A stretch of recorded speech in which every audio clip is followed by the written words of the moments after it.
All right, welcome back to Thermal Garage. So today I'm going to be working on this Honda Acty, and it is in need of front brakes. So we're going to be doing front rotors and pads on this thing, and then while I'm at it, I'm going to be swapping, doing a tire rotation front to back.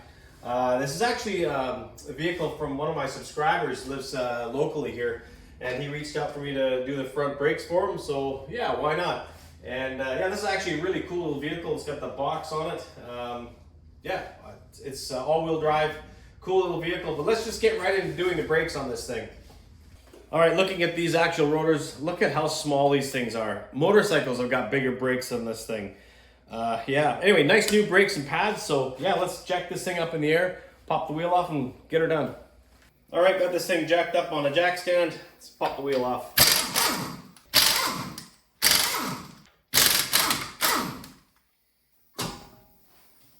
And there you have little brakes. So the challenge with these is these screws that hold the rotor onto the hub.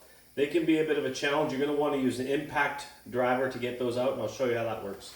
All right, the tool you're going to want to use to get these little Phillips flathead screws out is a little hand impact driver.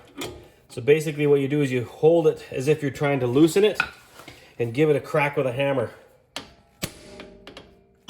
And hopefully they'll come loose. Oh, yeah, let's see.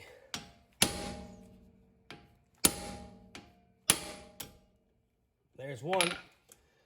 They will come. And it's not like this threads are seized on these. These are just tight. Once you crack them, they'll go.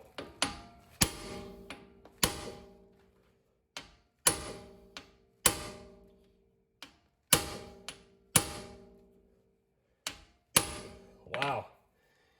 Maybe I'll throw some penetrating oil on this one. All right, I got some penetrating oil on there. I'm going to throw some heat on this screw to try to get it to expand out a little bit, so it maybe free it up.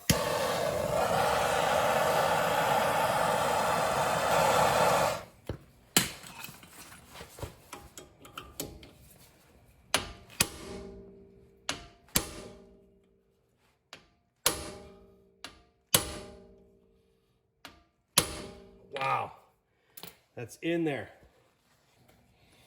All right, I just threw a ton of heat on here.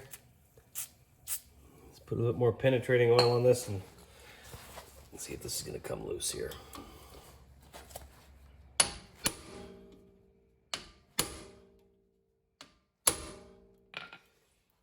going to get a bigger hammer.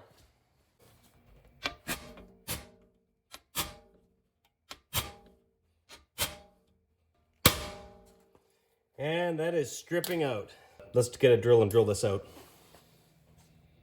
Actually, before I do that, I'm going to try hitting this with a little coal chisel and see if I can get it to rotate that way. Sometimes you can get them.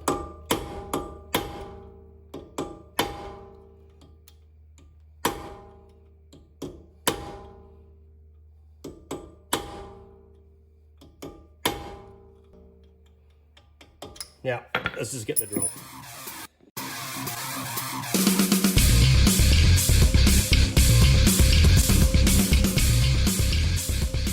All right, so basically what I did was drilled it through and then went to with a drill that was smaller than the bolt size or the screw size, then used a larger one just to go to the point where it would get the flathead off. So there'll be enough of a stud there. Once I pull this rotor off, I should be able to just unscrew that. So now we'll pop the caliper off and then we can get the rotor off. So to pop the caliper off, there's two 12mm bolts. This one is easy to get to. This one, unfortunately, the brake line is in the way, so even with an extension, you can't get straight onto that. So I'm going to use just a wrench on there. Hopefully it's not too tight, should pop right off.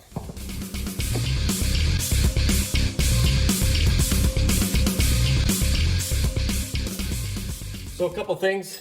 One, when I was trying to take this top bolt off, the whole pin was spinning. So this is actually a hex on here. You can hold it with a 17mm wrench. The other thing I noticed is the brake line looks like it's weeping. The back side of the caliper is all wet, and it is. So what I'm going to do, once I put this back together, I'm going to cinch this bolt up a bit more for those copper crush washers. So let's just pop the rotor off, or the caliper, sorry. Just put that over there, and we can slip our pads out. Yeah, there's not a lot of pad left on that inside one, that's for sure. Actually, they're both right down. And let's pop our caliper bracket off. All right, the caliper bracket's held on with two 17mm head bolts. Just use a little breaker bar. They're not actually crazy tight, not like some vehicles.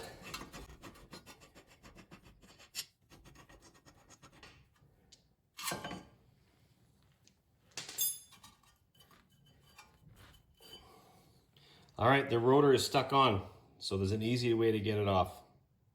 It's not uncommon for a brake rotor to get stuck like this. So there's two screws, or two bolts that hold the rotor onto the hub.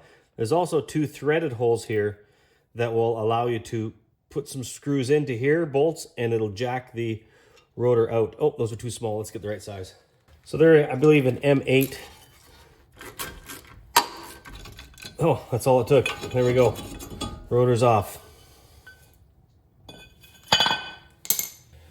So the next thing to deal with is this broken or drilled out screw that was holding the rotor on.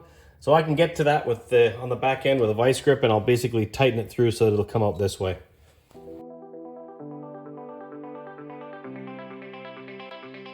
Yeah. There you go. There's the little screw out.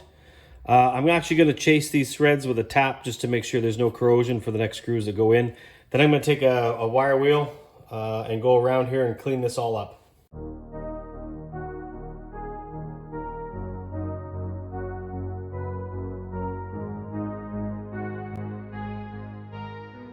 All right, so I took a wire brush just all around the inside here. There wasn't really a lot of rust, but just to give it a clean up, and then put a little bit of anti-seize on there. Took some brake clean to clean up the rotor, and now we'll just throw this on here. And then the one screw that is still good, put a little bit of anti-seize on it.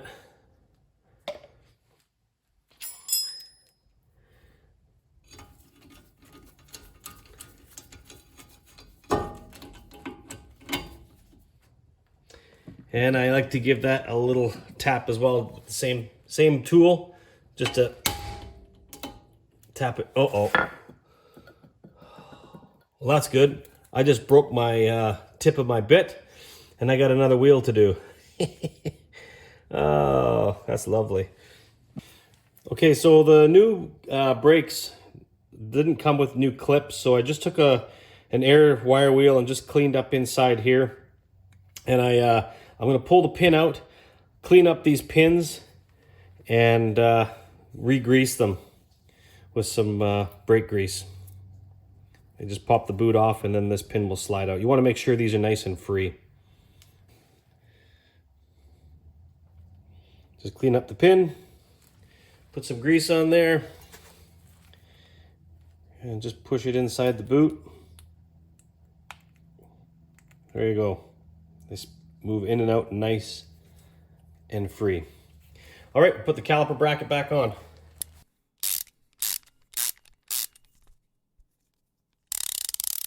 All right, with the bracket back on, I did put some grease, a little bit of grease on the sliders so that these will slide nice.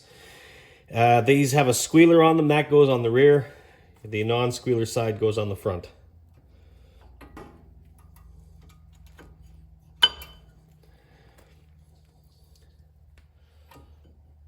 There we go. And the last thing to do is push the piston back in, so I got a tool for that. So for the piston press tool, you basically just slide it in there and tighten it up, and then just crank this handle and it'll push the piston in. But before you do that, you want to go check the master cylinder and make sure that it's not filled up. Sometimes people will fill their master cylinder up as the brakes get quite worn, and then when you go and push that piston back in, you're going to overflow the master cylinder. So let's go up and have a look at the master cylinder where it's at. All right, so for the Honda, the master cylinder reservoir is up on the dash here. You just pop a little cover off and it's right here. So let's just have a look. And that does look very full to me, so I may have to take some of this out before I push that piston in, especially doing both brakes. All right, I pumped a little bit of brake fluid out of the master cylinder. So what I'm gonna do now is start pushing this in, and I'm just gonna keep an eye on that, every once in a while, just make sure it's not getting too full again. So let's just start pushing this piston in.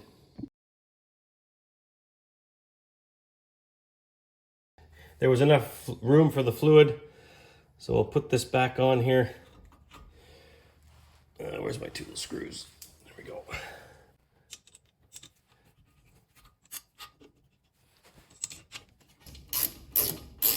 Oh, need to hold that little bolt on the bottom I was telling you about. The pin is spinning.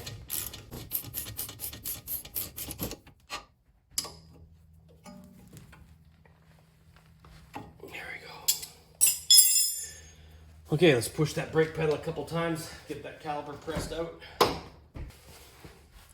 All right, there we go. We got one done. Minus that screw, but like I say, the wheel's gonna hold this on. I'll get some more screws for this guy, and yeah, next time he swings by, I'll just pop the wheel off and put the screw on. Okay, I just took off the rear tire because it's going to the front, the front's going to the back, but it's always a good idea. Put a little bit of anti-seize on the threads, especially on these little trucks. You know, you don't want the lug nuts rusting up. You don't need a lot, just a little bit, it'll smear around. I went to my local store, a couple of places locally, and I couldn't get any screws. They're a flathead, obviously.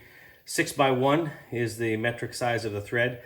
On the left side of the vehicle, both of them I had to drill out. There was no way I was getting them out, so I need 3. I'm not too worried because the rotors are centered on the hub.